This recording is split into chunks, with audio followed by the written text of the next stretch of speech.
Good morning all of you student. आज पढ़ेंगे हम चैप्टर 6 थर्मोडायनेमिक्स क्लास 11th का। तो पहले तो हमको मालूम होना चाहिए कि भाई व्हाट इज़ थर्मोडायनेमिक्स। वैसे क्या होता है कि थर्मो का मतलब होता है हीट और डायनेमिक्स मतलब चेंज, यानी कि हीट का एक फॉर्म से दूसरी फॉर्म में चेंज होना। तो उसे क्या बोलेंगे हम? थर्मोडायनेमिक्स। यानी कि हीट का एक फॉर्म से दूसरी फॉर्म में चेंज होने को थर्मोडायनेमिक्स बोलते हैं। तो इसको हम डिफाइन कैसे करेंगे? Thermodynamics, what is thermodynamics? ये क्या है? ब्रांच है एक साइंस की, जिसमें हम क्या पढ़ते हैं कि ट्रांसफॉर्मेशन ऑफ एनर्जी। क्या पढ़ेंगे? कि different energy, form of energy कि जो डिफरेंट फॉर्म है एनर्जी की, उनके बारे में और उनका आपस में क्या रिलेशन है। ठीक है, तो उसको बोलते हैं थर्मोडायनेमिक्स। यानी कि आप कह सकते हो कि जब जो डिफरेंट टाइप की एनर्जी है उनके बारे में हम स्टडी करते हैं और उनका आपस में क्या रिलेशन है और उसको हम कैसे ट्रांसफॉर्म कर सकते हैं, उसको बोलते हैं थर्मोडायनेमिक्स। अंडरस्टैंड? तो ये बात क्लियर है आपको कि व्हाट इज़ थर्मोडायनेमिक्स। तो ये ब्रांच है एक साइंस की, जिसमें हम क्या पढ़ते हैं? हम पढ़ते हैं कि भाई जो डिफरेंट टाइप की एनर्जी है उनकी आपस में क्या रिलेशन है, उसके बारे में स्टडी करते हैं। तो उसको बोलते हैं हम थर्मोडायनेमिक्स। ठीक है, अब इसमें आगे आप पढ़ोगे तो भाई फर्स्ट लॉ है, सेकंड लॉ है, थर्ड लॉ है थर्मोडायनेमिक्स का, तो उसके बारे में हम आगे पढ़ेंगे। तो अब जो इसका इम्पोर्टेंट फैक्ट क्या होता है कि भाई ये क्या करता है कि भाई कोई भी रिएक्शन है वो इक्विलिब्रियम कैसे अटेंड करेगी, कैसे प्राप्त करेगी इक्विलिब्रियम, तो उसके बारे में बताता है हमको ये थर्मोडायनेमिक्स। तो उसके बारे में हम अब जो प्रॉपर्टीज़ हैं किसी भी सब्सटेंस की, मैटर की, लाइक एज टेम्परेचर है, प्रेशर है, तो उसके बारे में स्टडी करेंगे हम। ठीक है, तो अब जो इसमें हम जो जितनी भी इसकी मैक्रोस्कोपिक प्रॉपर्टीज़ है उसके बारे में पढ़ेंगे। तो उससे पहले कुछ टर्म्स हैं हमारे पास, वो टर्म्स क्या हैं उनके बारे में देख लेते हैं। First term is system and surrounding.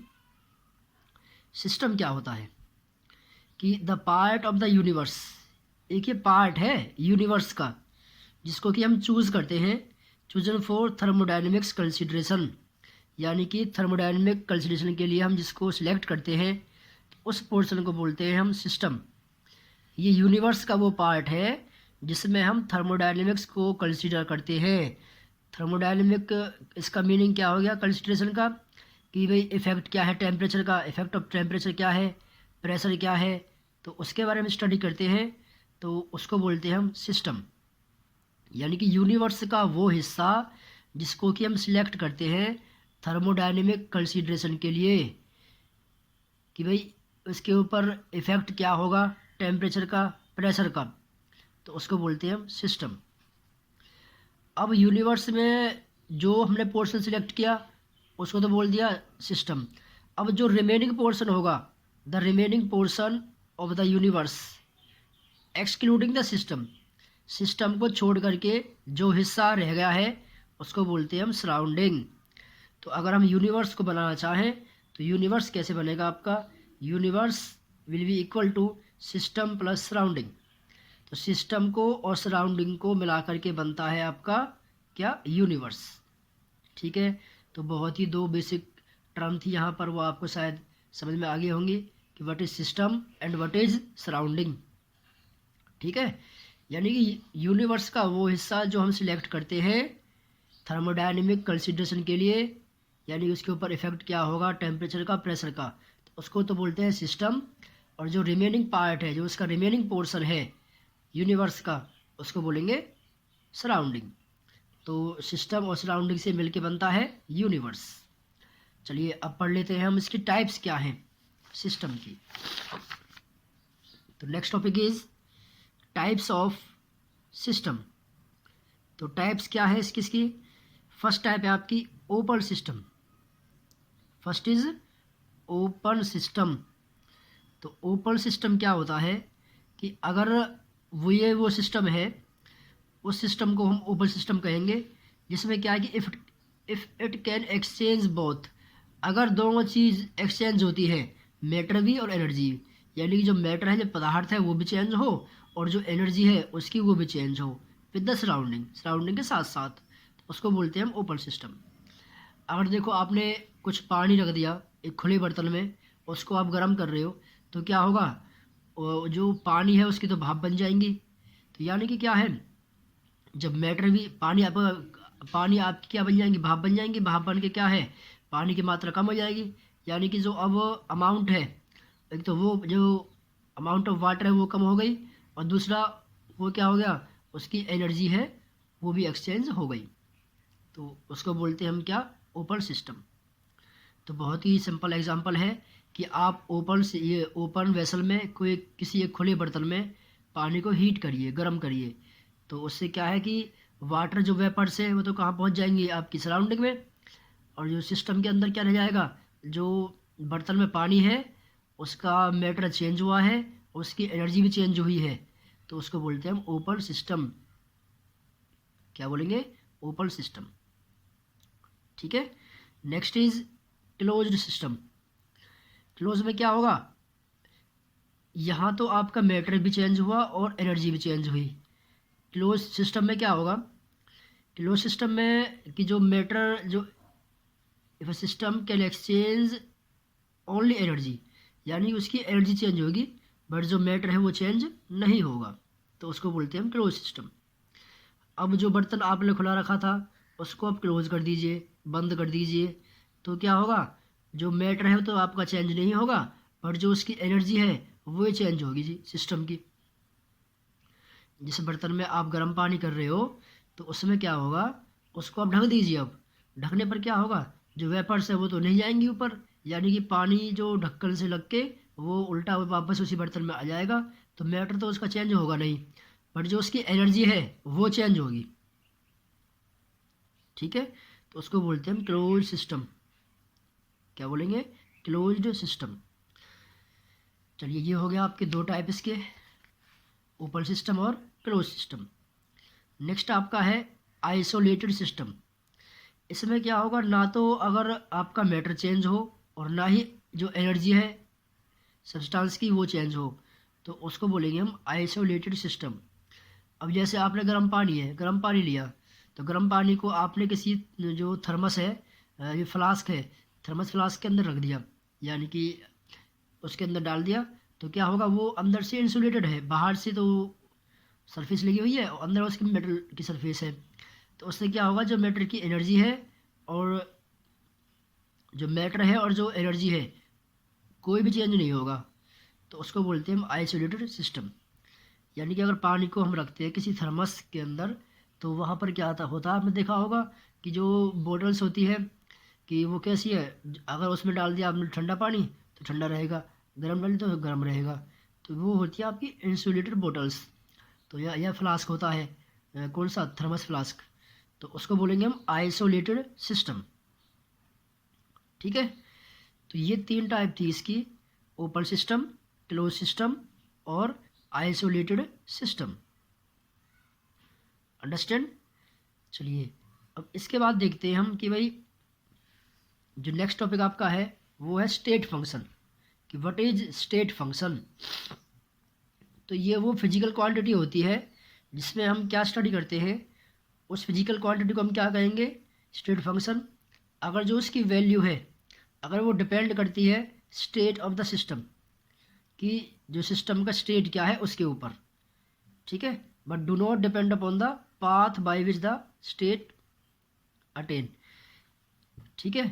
अब जैसे कि भाई मेरे को ऊपर जाना है छत पे, मैं जाऊँगा सीढ़ियों से, तो जो मेन क्या है आपका, मेन ये है कि जो मैं कैसे वहाँ, ये मतलब ये नहीं कि मैं सीढ़ियों के द्वारा ऊपर पहुँचा, तो जो पाथ है वो मेन नहीं है आपका, मेन क्या है, ऊपर पहुँचना, यानी कि कैसे हम ऊपर गए, तो वो क्या है, स्टेट फंक्शन। तो यानी कि वो वैल्यू जो क्या क्या करती है, स्टेट ऑफ द सिस्टम, यानी कि जो इनिशियल वैल्यू है और जो उसकी फाइनल वैल्यू है उसके ऊपर डिपेंड करता है कि मैं नीचे से ऊपर गया तो कैसे गया, उसके ऊपर डिपेंड नहीं करेगा, डिपेंड करेगा कि मैं ऊपर से इनिशियल स्टेट से कहाँ गया, फाइनल स्टेट पर, तो उसको बोलते हैं हम स्टेट फंक्शन। क्या बोलते हैं, स्टेट फंक्शन। यानी कि जिसमें स्टेट चेंज होती है, जो उसकी इनिशियल स्टेट है, क्या उसकी फाइनल स्टेट है, तो उसको बोलते हैं हम स्टेट फंक्शन। यानी कि जो पाथ है उसके ऊपर डिपेंड नहीं करेगा, डिपेंड किसके ऊपर करेगा कि स्टेट ऑफ द सिस्टम उसके ऊपर डिपेंड करे, तो उसको बोलते हैं हम क्या, स्टेट फंक्शन। अब इस देखो जी, इसमें इसके एग्जांपल क्या क्या हैं, कौन कौन से इसके एग्जांपल हैं वो देख लेते हैं। एग्जांपल आपका प्रेशर है, वॉल्यूम है, टेम्परेचर है, इंटरनल एनर्जी है, एंथैल्पी है, एंट्रोपी है, ठीक है, और फ्री एनर्जी है। ये सारे क्या है आपके, ये सारे क्या होती हैं आपकी स्टेट फंक्शन होते हैं ये, ठीक है, जो कि इनिशियल और फाइनल स्टेट के ऊपर डिपेंड करता है। अब किसी भी पिस्टन के ऊपर हम प्रेशर अप्लाई कर रहे हैं, तो हमारा इनिशियल प्रेशर क्या है और फाइनल प्रेशर क्या है उसके ऊपर डिपेंड करेगा, ना कि उसका पाथ क्या है, उसका रास्ता क्या है उसके ऊपर, ठीक है। तो उसको बोलते हैं स्टेट फंक्शन। अब कुछ बहुत ही इम्पोर्टेंट कुछ टर्म है आपकी, ये इम्पोर्टेंट टर्म है आपकी, तो ये कौन कौन सी है, ये दो टर्म है आपकी, एक्सटेंसिव प्रॉपर्टी है और दूसरी है इंटेंसिव प्रॉपर्टी। तो जो एक्सटेंसिव प्रॉपर्टी है, ये वो प्रॉपर्टी होती है जो कि डिपेंड करती है क्वांटिटी ऑफ द मैटर, कि क्वांटिटी क्या है मैटर की उसके ऊपर डिपेंड करे, ठीक है। तो उसको बोलते हैं हम क्या, extensive property.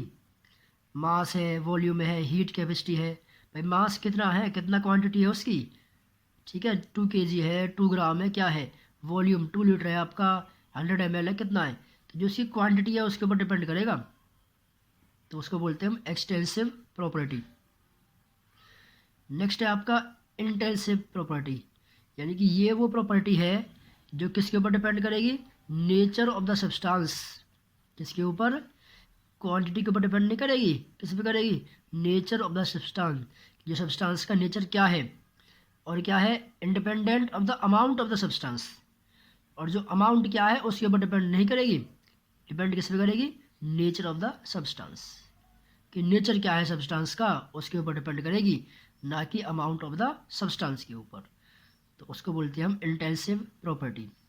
Like as temperature है, ठीक है, तो टेम्परेचर किस चीज़ का है, नेचर क्या है उसका, कोई भी सब्सटेंस आपके पास है तो उसका नेचर क्या है, वाटर, लिक्विड है, सॉलिड है, क्या है वो, तो उसके ऊपर डिपेंड करेगा, ना कि उसकी अमाउंट क्या है, ठीक है, उसके ऊपर। तो temperature, pressure, viscosity, density, surface tension, freezing point, melting point, ये सारे क्या हैं इसके एग्जाम्पल हैं, किस चीज़ के, इंटेंसिव प्रॉपर्टी के। अंडरस्टैंड, बहुत ही दो इम्पोर्टेंट आपके पास ये टर्म आई है, एक्सटेंसिव और इंटेंसिव। दोनों में डिफरेंस क्या है कि जो एक्सटेंसिव प्रॉपर्टी है वो तो डिपेंड करती है क्वांटिटी ऑफ मैटर के ऊपर, कि क्वांटिटी क्या है उसकी, मास है, वॉल्यूम है, ये क्या है आपका एक्सटेंसिव प्रॉपर्टी है। इंटेंसिव क्या है कि वो डिपेंड करेगी किसके ऊपर, नेचर ऑफ सब्सटेंस के ऊपर, उसका नेचर क्या है, ठीक है, और उसमें अमाउंट कितनी है उसके ऊपर डिपेंड नहीं करेगा, तो उसको बोलेंगे हम इंटेंसिव प्रॉपर्टीज़। तो टेम्परेचर, प्रेशर, विस्कोसिटी सारे क्या है इसके एग्जाम्पल हैं। अब नेक्स्ट देखिए, internal energy as a state function. तो जो इंटरनल एनर्जी है वो क्या होती है, ये वो एनर्जी होती है, the energy stored with in substance, जो किसी भी सब्सटेंस के अंदर स्टोर होती है, तो उसको बोलते हैं हम इंटरनल एनर्जी। बच्चे आपके पास बुक वगैरह है, वहाँ से आप एक तो रीड करते रहें, और जो ये नोट्स बनाए हैं वो आपको मैं अवेलेबल कर दूँगा, तो वो आप वहाँ से करते रहें, ठीक है। और कोई डाउट हो तो आप मेरे से पूछ सकते हैं। तो ये टॉपिक आपका नेक्स्ट है आपका इंटरनल एनर्जी। क्या होता है ये, कि ये वो एनर्जी है जो किसी भी सब्सटेंस या सिस्टम के अंदर स्टोर होती है, ठीक है, तो उसको बोलते हैं हम इंटरनल एनर्जी। यानी कि अब जो इंटरनल एनर्जी है वो स्टेट फंक्शन है। तो स्टेट फंक्शन में क्या कहा आपसे मैंने, कि जो क्वांटिटी इनिशियल और फाइनल स्टेट के ऊपर डिपेंड करती है, ना कि उसके पाथ के ऊपर, तो उसको बोलते हैं हम इंटरनल एनर्जी। तो डेल्टा यू इसका सिंबल है, तो इसका फार्मूला क्या हो गया, U2 minus U1, U2 minus U1। तो U1 क्या है इसकी इनिशियल स्टेट में रहेगी इसकी एनर्जी, और U2 क्या है इसकी फाइनल स्टेट में इसकी एनर्जी रहेगी, ठीक है। तो ये क्या हो गया, जो इंटरनल एनर्जी है वो like as a state function work करती है, और ऐसे इसका लिखा जाएगा। अब आता है जी इसके साइन, पॉजिटिव नेगेटिव कब होगा इसका साइन, तो वो देख लेते हैं हम। साइन ऑफ डेल्टा यू, तो अगर U1 क्या है, ग्रेटर है आपका U2 से, तो जो एनर्जी क्या रहेगी, नेगेटिव रहेगी, और जो प्रोसेस आपके पास क्या रहेगी, वो रहेगी एक्सोथर्मिक, यानी कि यहाँ से एनर्जी बाहर निकलती है। अगर U1 क्या है आपका, ज़्यादा है, तो ऑब्वियसली क्या होगा, डेल्टा यू नेगेटिव रहेगी। तो U1 अगर क्या छोटा है आपका U2 से, तो क्या है, पॉजिटिव रहेगी वैल्यू, और क्या रहेगी आपके पास प्रोसेस एंडोथर्मिक। तो ये साइन भी आप ध्यान रखें कि कब आपका U1 और U2 ये ग्रेटर है और डेल्टा यू नेगेटिव है, पॉजिटिव है, तो आपके पास प्रोसेस क्या रहेगी। तो बच्चे आज के लिए इतना ही बस। अपनी स्टडी करते रहें, stay and safe yourself. तो have a nice day, thank you.